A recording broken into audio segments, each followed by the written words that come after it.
I realized something was wrong with my marriage the day my wife cried when I told her I got a promotion.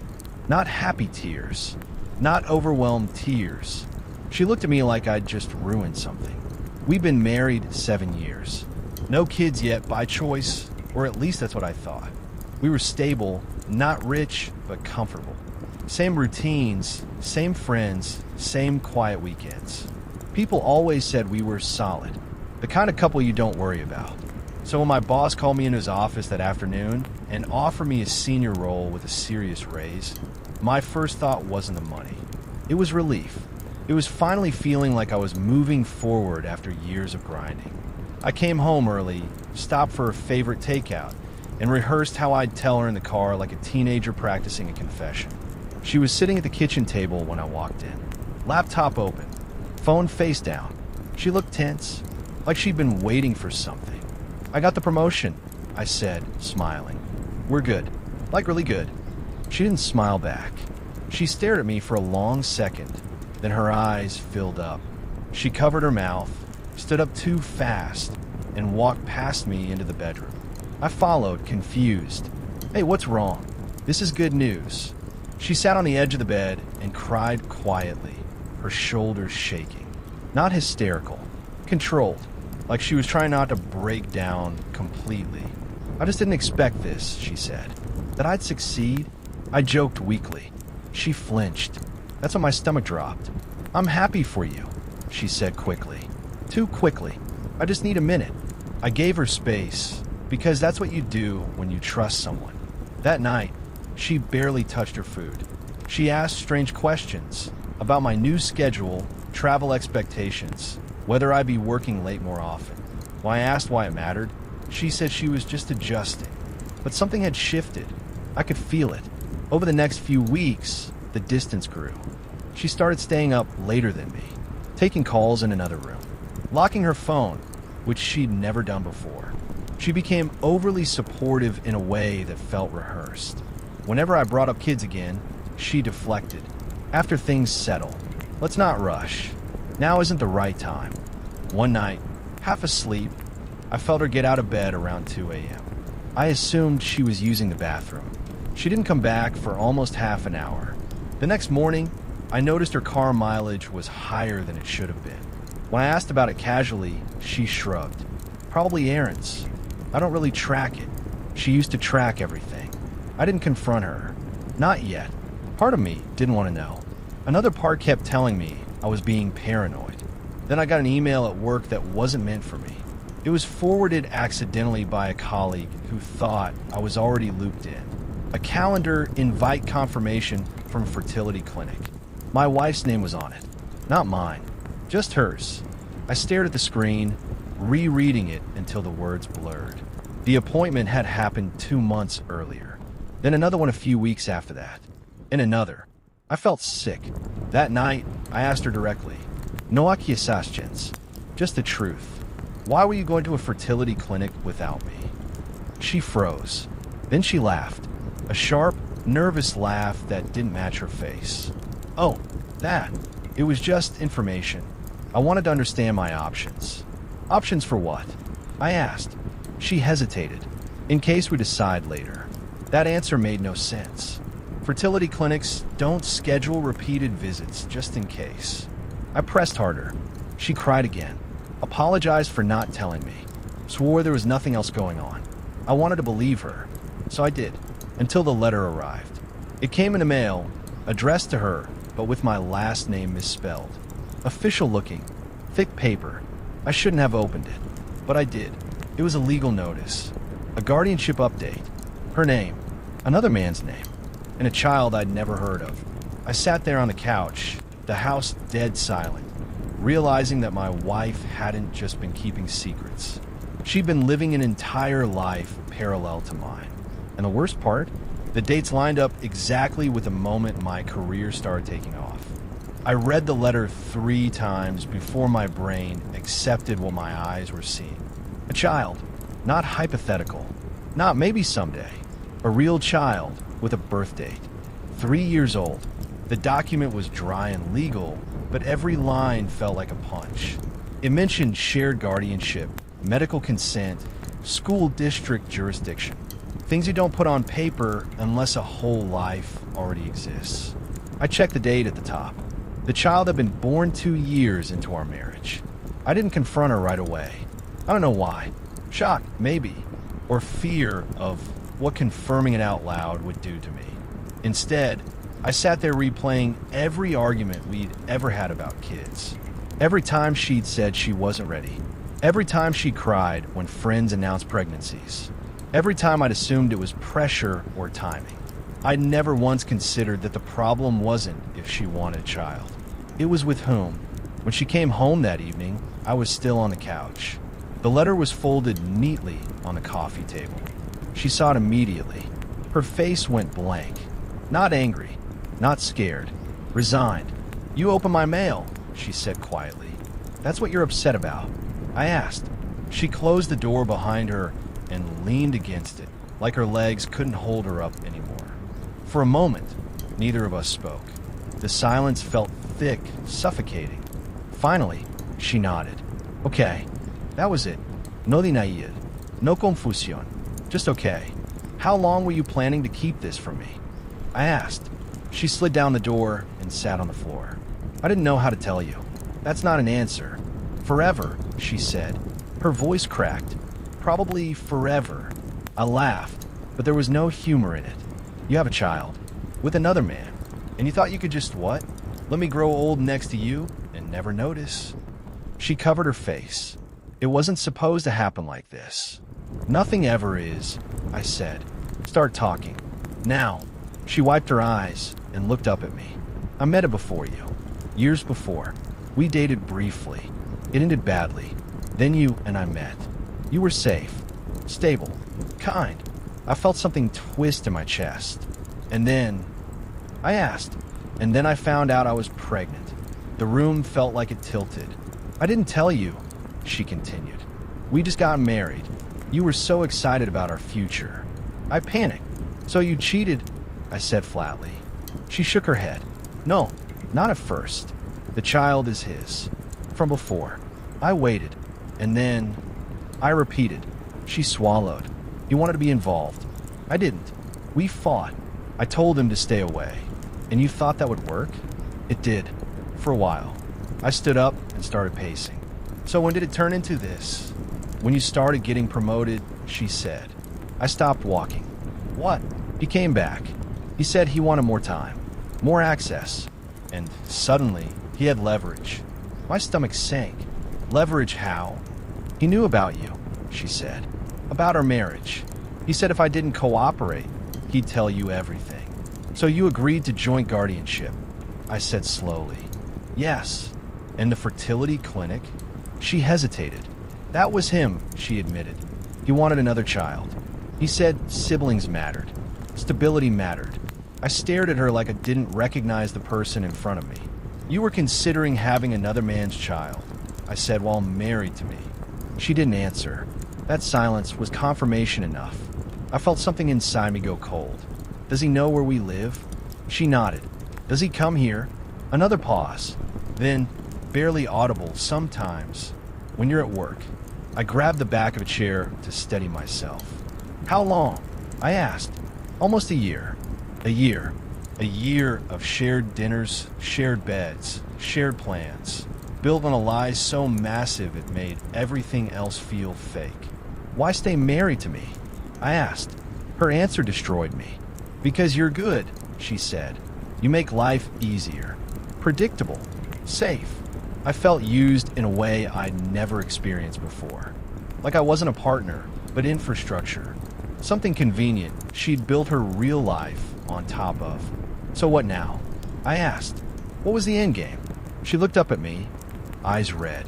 I thought, maybe you'd never find out.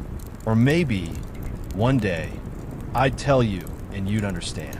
I laughed again, harsher this time. "Understand what?" "That my entire marriage is a placeholder." She stood up slowly. "I do love you." I shook my head. "No, you don't. You love what I provide." That night, I slept in the guest room. I didn't trust myself to be near her. The next morning, I called in sick and drove aimlessly for hours. My phone buzzed nonstop, texts from her, missed calls from work, messages I didn't open. At some point, I parked outside a small playground. I watched parents push swings, tie shoelaces, wipe noses, and I realized something that made my chest ache. There was a child out there who shared my last name legally in documents, who my wife was planning around, worrying about, fighting for. A child who would never know who I was, because I was never supposed to matter. That evening, when I got home, her suitcase was by the door. "I'm staying with him tonight," she said quietly. "He knows you found out." "Good," I said, "because tomorrow I'm talking to a lawyer." Her face fell. "You're divorcing me?" I looked at her for a long moment. "You divorced me years ago. You just forgot to tell me." She cried. "I didn't." As she left, she turned back one last time. "I never meant to hurt you." I closed the door. That doesn't make it better, but the story wasn't over. Because 2 days later, I got a call from a number I didn't recognize. A man's voice. Calm, confident. "This is going to sound strange," he said, "but we need to talk about your wife." And then he said something that made my blood run cold. "You think you're the only one she built a life on?" I met him the next morning at a coffee shop near my office. Neutral ground. Public. I didn't trust myself to be anywhere private. He was already there when I arrived, sitting straight back with his hands folded, like this was a business meeting. He looked ordinary. No villain energy. No smagrin. Just calm, well-dressed, composed. He stood when he saw me. "Thanks for coming." I didn't shake his hand. I sat down across from him and got straight to it. "You said I wasn't the only one." He nodded. "I figured you deserve the truth. All of it. Especially since she never planned to give it to you." My jaw tightened. "Start talking." He took a slow breath. "You're the third." The word didn't register at first. "Third what?" "Third husband," he said. "Or almost husband, depending on how you look at it." The noise of the cafe faded again, just like it had at the dinner party months ago. "That's not funny." "I'm not joking." He pulled out his phone and slid it across the table. On the screen was a photo of her. Younger, standing between two men. One of them was him. And the other? I asked. "Her first," he said. "Married young. Divorced quietly. She kept the house." I felt sick. "She has a pattern," he continued. "She finds stability, builds a life. Then when it's secure enough, she builds another one alongside it." I stared at the phone. "Why are you telling me this?" "Because I was you," he said. "And because she's already lining up the next one." That got my attention. "What?" "She's been seeing someone new," he said. "Younger, from a clinic. Works in administration." My chest tightened. "We're not even divorced yet." "She doesn't wait," he replied. "She overlaps." I pushed the phone back toward him. "Why didn't you warn me earlier?" He hesitated. "Because I benefited." There it was. "She told me you were controlling," he continued. "That you'd fall apart if you knew. That keeping you stable was best for everyone, including the child." I clenched my fists. "So you played along?" "Yes," he said quietly. Until I realized something. "What?" "That I wasn't special either." He leaned forward. "She wasn't choosing between us. She was stacking us." I left without finishing my coffee. On the drive home, everything replayed in a new light. Her constant need for reassurance. Her ability to compartmentalize. The way she could look you in the eye and say exactly what you needed to hear. She wasn't chaotic. She was precise. That night, I couldn't sleep. Around 2 a.m., I opened my laptop and started digging. Old records, public filings, social media archives. It took hours, but by sunrise, the picture was clear. There had been another man before the first husband. No marriage, no public fallout, just a quiet disappearance from her life. 4 lives, 4 foundations, all built carefully, one on top of the other. I realized then that this wasn't about love or fear or even selfishness. It was about control. She never wanted to be alone, and she never wanted to be fully known. A week later, my lawyer confirmed what I'd suspected. She'd already contacted an attorney herself. She was prepared, organized, almost relieved. When we met to finalize paperwork, she looked lighter, freer. "I hope you can forgive me someday," she said. I studied her face, searching for something real. Do you even know why you do this? I asked. She smiled sadly. I just don't like losing. That was the most honest thing she'd ever said to me. The divorce was clean. Too clean. No dramatic fights. No begging. Just signatures and quiet goodbyes. A month later, I heard she'd moved in with someone new. 3 months after that, she was engaged. I wasn't surprised. What had surprised me was how I felt. Not angry, not heartbroken, just awake. Because once you see the pattern, you stop blaming yourself for being part of it. I didn't lose my marriage. I escaped a system designed to use me. And sometimes I wonder how many people are still inside it, thinking they're chosen, thinking they're special, thinking this time it's different. If you were in my place, would you have confronted her sooner, or walked away the moment the first lie surfaced?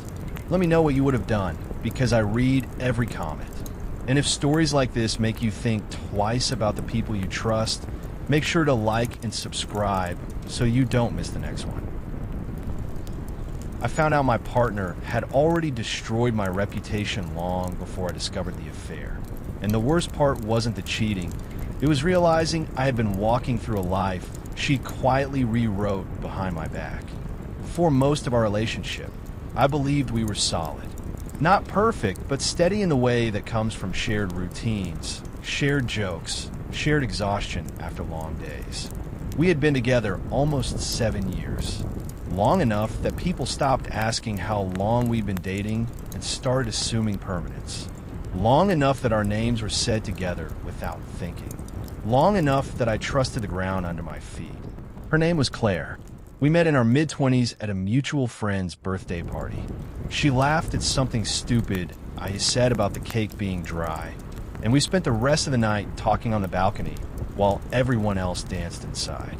She was warm, sharp, observant, the kind of person who remembered details and followed up on them weeks later. I fell for that. Hard. By the time we moved in together, our lives were deeply intertwined.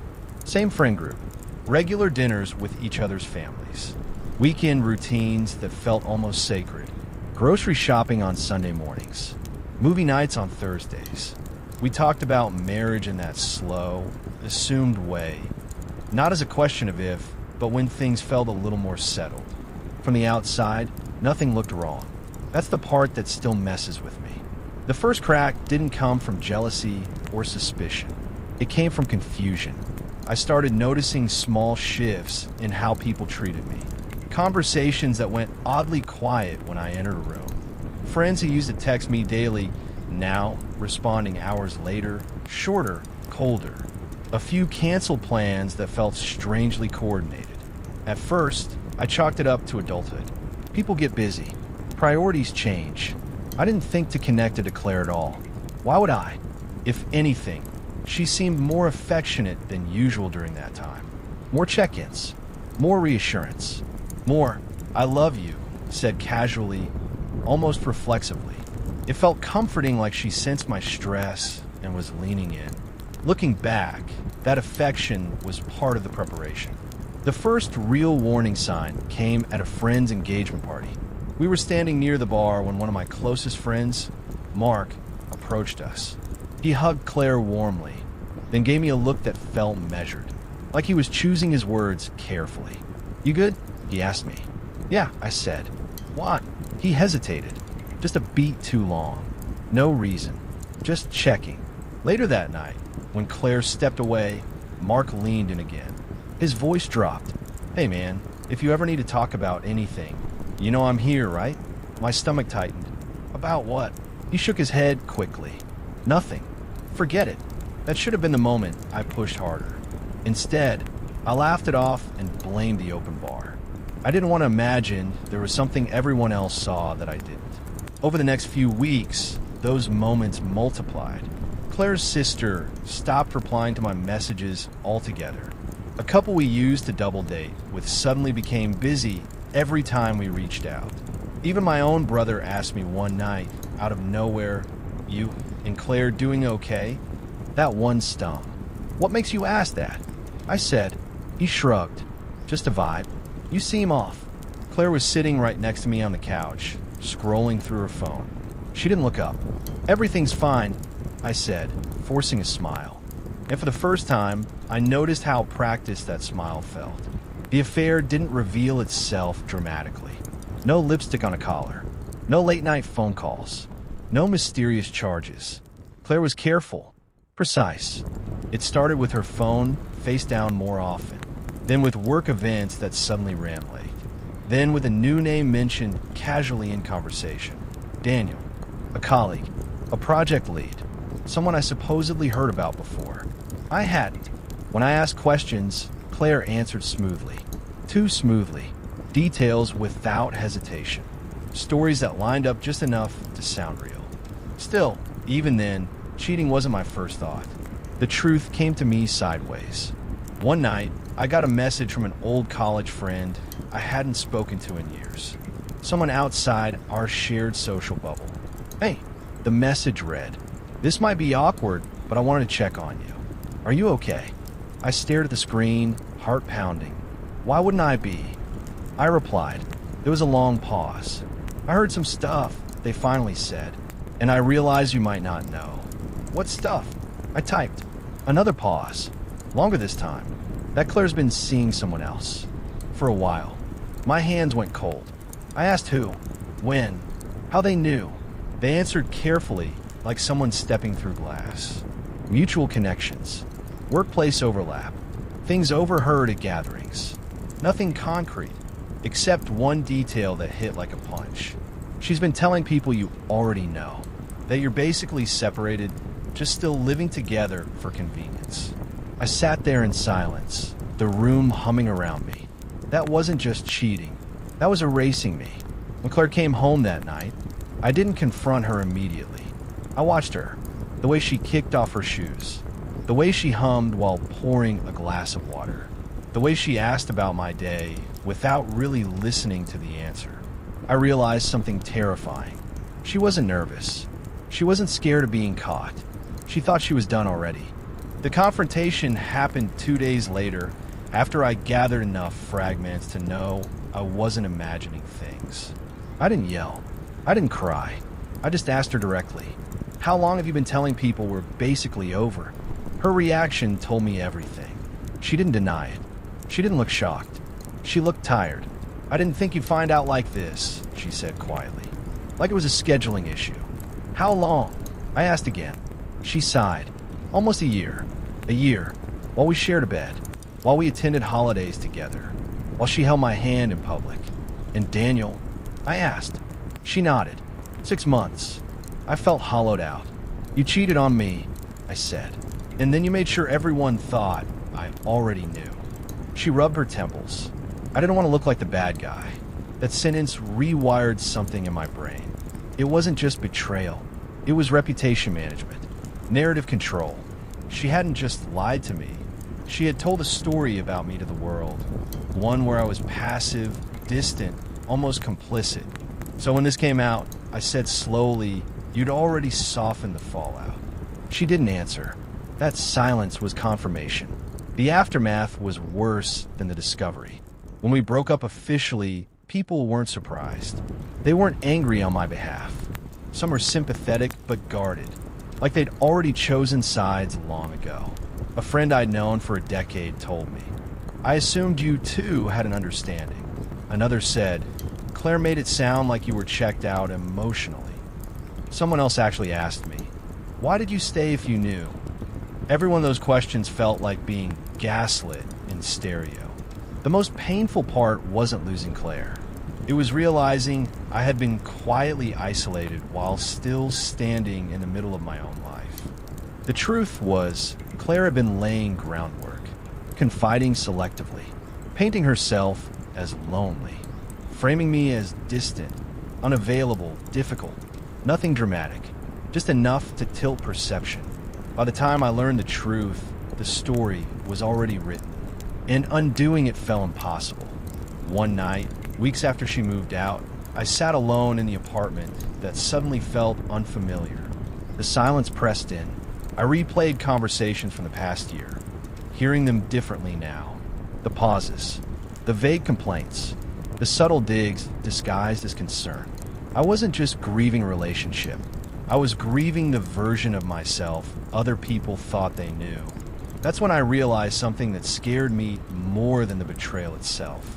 If Claire could do this so carefully, so patiently, without me noticing, how many other truths had been adjusted while I trusted her completely? And how many people had decided who I was without ever asking me? That question followed me everywhere.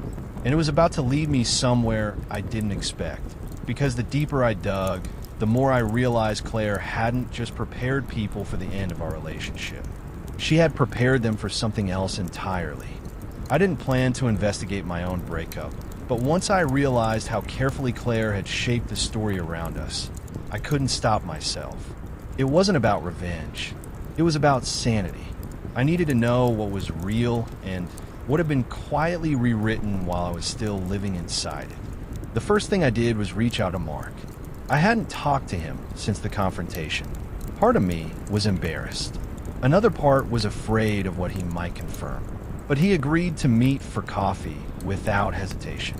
When I sat down across from him, I saw it immediately: guilt. Not the guilty look of someone who did something wrong, but the kind that comes from knowing something and staying silent. "You knew," I said before he could even ask how I was. Mark exhaled slowly. "Yeah, I did." "How long?" "Almost 8 months. I nodded, staring into my coffee. "And you didn't tell me." "I wanted to," he said quickly. "Multiple times. But every time I thought about it, Claire would say something that made it sound complicated." "Complicated how?" He hesitated. "She said you were emotionally done. That you were staying because it was easier than starting over. That you'd agreed to see other people, just quietly." I laughed, but it came out hollow. "I didn't agree to any of that." "I know that now," he said. "But at the time, she sounded convincing. And honestly, you didn't seem unhappy. You didn't complain about her. You weren't acting suspicious." "That's because I trusted her," I said. Mark looked down. "I am sorry." That apology didn't give me closure. It gave me clarity. Claire hadn't just lied. She'd used my stability as proof of her narrative. Because I wasn't dramatic, people assumed I must be distant. Because I didn't vent publicly, people assumed I didn't care. I left that coffee feeling colder than when I arrived. Over the next few weeks, I had variations of the same conversation with different people. Some admitted they suspected an affair, but thought I already knew. Others confessed they believed Claire's version because it explained why she seemed so unhappy despite being in a long-term relationship. One comment stayed with me. "I didn't think you were a bad guy," a mutual friend said carefully. "I just thought you were absent." Absent. I replayed that word in my head over and over.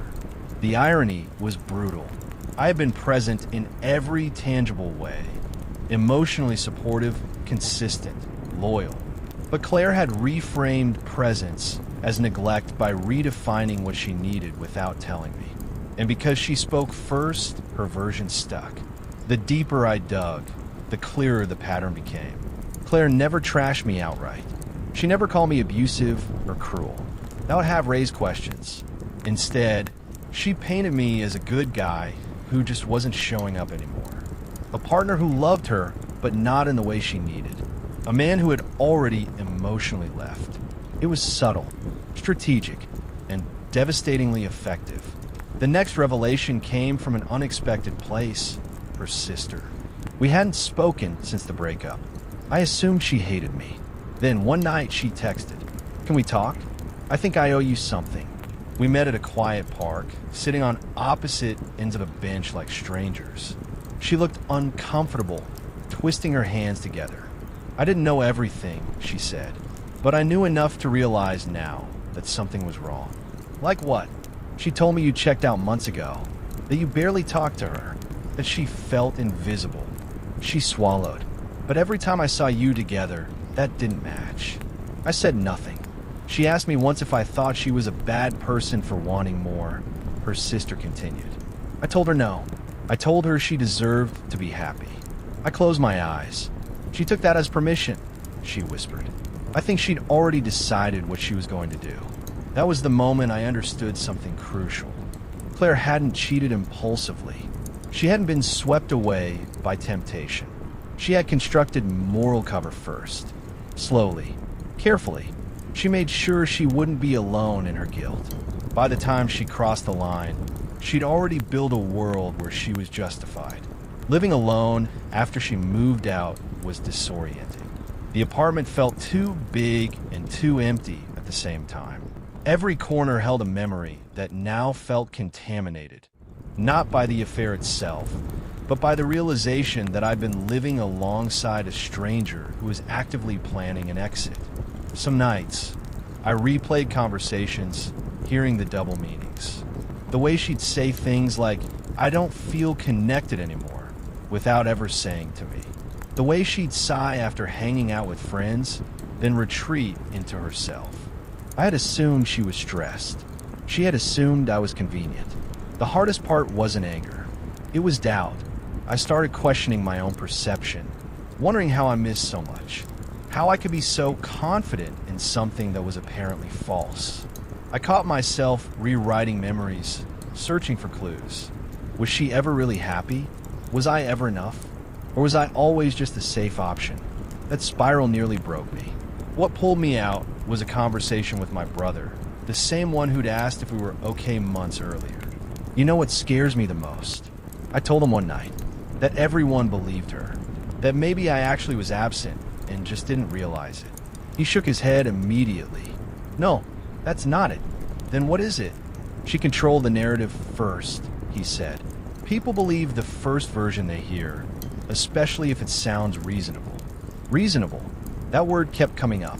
Claire's story was believable because it wasn't extreme. It was familiar. People had seen versions of it before. A long-term relationship fading quietly. Two people drifting apart. What they didn't see was the deception required to keep me in the dark while convincing everyone else I was already informed. The second wave of pain came when I learned the full extent of the overlap. Daniel hadn't just been a secret boyfriend. He had been present in spaces I occupied. Parties, work-adjacent events, group gatherings where Claire and I both attended. He knew who I was, and he knew I didn't know. That realization made my stomach churn. When I finally confronted that fact, Claire didn't deny it. "I didn't think it mattered," she said flatly. "You and I were basically done." "You don't get to decide that for both of us," I said. She looked at me with something like irritation. "You never fought for us." That sentence felt like a final manipulation. I thought about all the times I checked in, asked how she was feeling, suggested counseling when she seemed distant. She'd always said she was fine, always said she was just tired. "You never gave me a chance to fight," I said quietly. She didn't respond. That was when I stopped trying to understand her and started trying to understand myself. Why had I ignored my instincts? Why had I equated calm with health? Why had I assumed consistency meant security? The answer was uncomfortable, because I believed trust was enough. I believed love didn't require constant verification. I believed honesty was the default. Claire believed stories were more powerful than truth. In the months that followed, I slowly reclaimed parts of my life that had been subtly taken from me. I rebuilt friendships one honest conversation at a time. Some people apologized. Others kept their distance, unwilling to admit they'd misjudged me. I learned to let those people go. But just when I thought the damage was done, I discovered something that made everything worse. An email. It was forwarded to me by a coworker who had no idea what it contained. Something Claire had sent months before we broke up to someone in my professional circle. In it, she casually mentioned concerns about my emotional instability and difficulty handling conflict. It wasn't overtly damaging, but it was enough. Enough to plant doubt. Enough to reframe me as the problem. That's when it hit me. Claire hadn't just rewritten our relationship. She had started rewriting my character. And that realization changed everything. Because now, this wasn't just about healing. It was about deciding whether I would stay silent or finally take control of the story she had been telling for far too long. By the time I reached the end of that email, my hands were shaking. It wasn't aggressive. It wasn't explosive. That was the most dangerous part. Claire hadn't accused me of anything outright. She'd framed it as concern, as empathy, as someone trying to explain why things were so hard between us. She wrote that I struggled with emotional expression, that I shut down during conflict, that she often felt like she was walking on eggshells because she never knew how I'd react. None of it was true, but it was believable. And once something like that is introduced into professional or social spaces, it doesn't need proof. It just needs repetition. That night, I couldn't sleep. I kept replaying moments, wondering how many conversations had already been colored by that version of me. How many people had quietly adjusted their perception without ever saying a word. It felt like discovering mold behind a wall. The damage invisible, spreading slowly. The next morning, I made a decision I'd been avoiding. I stopped protecting her, not by lashing out, not by exposing her publicly, but by finally telling the truth calmly and consistently whenever it mattered. The first person I talked to was my manager. I didn't go in emotional. I didn't bring accusations. I brought clarity. There's something I want you to hear directly from me, I said, because I've learned there may be assumptions floating around that don't reflect reality. I explained the breakup, the overlap, the narrative she'd been telling. I acknowledged my flaws without accepting distortions. I didn't ask for sympathy. I asked for fairness. To my surprise, he listened closely. "I'm glad you told me," he said. "I did hear concerns, but they didn't align with my experience working with you." That sentence released something in my chest I didn't realize I was holding. Over the next few weeks, I had similar conversations where it mattered most. Quiet, measured, factual. I didn't try to convince anyone Claire was a villain. I let the pattern speak for itself. And slowly, something shifted. People started asking questions they hadn't before. Comparing notes. Noticing inconsistencies. The story Claire told only worked when no one challenged it. Meanwhile, she seemed to sense the change. She started reaching out again. At first, it was practical messages. Leftover mail. A shared subscription. Logistics. Then it turned personal. "I've been thinking a lot," she wrote one night. "I don't think either of us handled things perfectly. I hope you're not telling people a version that makes me look bad." That last message made my jaw tighten. I realized something then. She wasn't afraid of losing me. She was afraid of losing control of the narrative. I didn't respond. The real turning point came at a mutual friend's birthday party months later. I almost didn't go, but I refused to keep shrinking my world to avoid discomfort. Claire was there. So was Daniel. Seeing them together felt different this time. Not because it hurt less, but because I finally saw them clearly. They weren't glowing. They weren't triumphant. They looked tense, alert, like people who know their foundation was built on something unstable. At one point, Daniel approached me. "I didn't expect to see you here," he said awkwardly. "Neither did I replied calmly. He shifted his weight. "I just wanted to say, I didn't know everything at first." I looked at him. "But you knew enough." He nodded. "Yeah." We stood in silence for a moment before he spoke again. "She told me you were checked out, that you didn't care anymore."